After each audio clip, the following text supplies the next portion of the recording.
డబ్బును సరిగ్గా మేనేజ్ చేయడం, మనీ మేనేజ్మెంట్ అనేది ఆర్థిక స్వాతంత్ర్యం సాధించడానికి అత్యంత ముఖ్యమైన అడుగు. మీ సంపాదన ఎంత ఉన్నా, ఈ క్రింది ప్రాథమిక సూత్రాలను పాటిస్తే మీ ఆర్థిక భవిష్యత్తు సురక్షితంగా ఉంటుంది. డబ్బును సమర్థవంతంగా నిర్వహించడానికి ఒక సాధారణ గైడ్ ఇక్కడ ఉంది. 1. 50-30-20 రూల్. Budget planning. మీ నెలవారీ ఆదాయాన్ని, ఇన్కమ్, 3 భాగాలుగా విభజించుకోండి.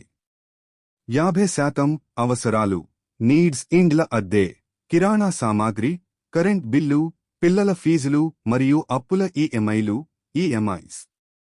30% కోరికలు, వాంట్స్. సినిమా లవర్స్ అయితే సినిమాలు, బయట హోటల్లో తినడం, షాపింగ్ మరియు విహారయాత్రలు. 20% పొదుపు పెట్టుబడులు, సేవింగ్స్, ఇన్వెస్ట్మెంట్స్, భవిష్యత్తు కోసం దాచుకునే డబ్బు. 2.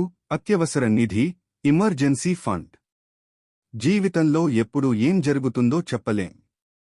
ఉద్యోగం పోవడం లేదా అనారోగ్యం వంటి అత్యవసర పరిస్థితుల కోసం కొంత డబ్బు పక్కన పెట్టాలి.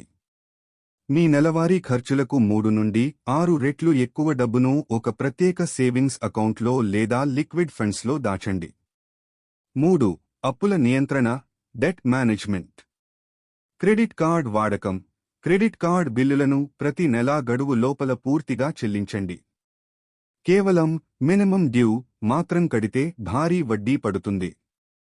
అనవసరపు లోన్లు, ఫోన్లు, గ్యాడ్జెట్స్ కోసం నో కాస్ట్ ఈఎంఐ లలో ఎక్కువగా వస్తువులు కొనడం తగ్గించండి. 4. సరైన చోట పెట్టుబడులు, స్మార్ట్ ఇన్వెస్ట్మెంట్స్. డబ్బును కేవలం బ్యాంకు అకౌంట్లోనే ఉంచితే ద్రవ్యోల్బణం, ఇన్ఫ్లేషన్ వల్ల దాని విలువ తగ్గుతుంది. కాబట్టి మీ వయసు, రిస్క్ తీసుకునే సామర్థ్యాన్ని బట్టి పెట్టుబడి పెట్టండి.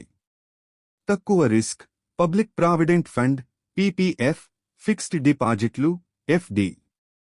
మధ్యమ ఎక్కువ రిస్క్, మ్యూచువల్ ఫండ్స్ లో సెప్ ద్వారా ప్రతి నెలా పెట్టుబడి పెట్టడం లేదా స్టాక్ మార్కెట్. 5. ఇన్సూరెన్స్ చాలా ముఖ్యం. మీ కుటుంబ ఆర్థిక భద్రత కోసం 2 ఇన్సూరెన్స్ పాలసీలు తప్పనిసరిగా ఉండాలి. హెల్త్ ఇన్షూరెన్స్ మెడికల్ ఎమర్జెన్సీ వస్తే మీ పొదుపు మొత్తం హాస్పిటల్ పాలవ్వకుండా ఇది కాపాడుతుంది.